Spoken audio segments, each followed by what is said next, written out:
ഈശോ മിശിഹായിക്ക് സ്തുതിയായിരിക്കട്ടെ. ഈശോ മിശിഹായിൽ സ്നേഹിക്കപ്പെടുന്നവരെ, ഇന്ന് മാർച്ച് 19 ഔസപിതാവിൻ്റെ മരണത്തിരുന്നാൾ ആഘോഷിക്കുന്ന ദിനം. വിശുദ്ധ ഔസപിതാവിൻ്റെ മധ്യസ്ഥം നമുക്ക് അപേക്ഷിക്കാം. സഭയുടെ കാവൽക്കാരനും കുടുംബജീവിതക്കാരുടെ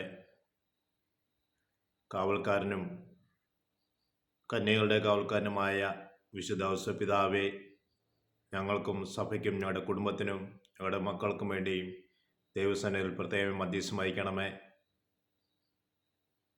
ഔസപിതാവ് മൗനിയായിരുന്നു എന്ന് തിരുവചനം നമ്മളെ സൂചിപ്പിക്കുന്നുണ്ട്. എല്ലാം ശ്രവിക്കുകയും ദൈവസന്നിധിയിൽ അവ ഉണർത്തിക്കുകയും വളരെ ശാന്തതയോടുകൂടി സൗമ്യമായ ജീവിതം നയിക്കുകയും ചെയ്ത വിശുദ്ധനാണ്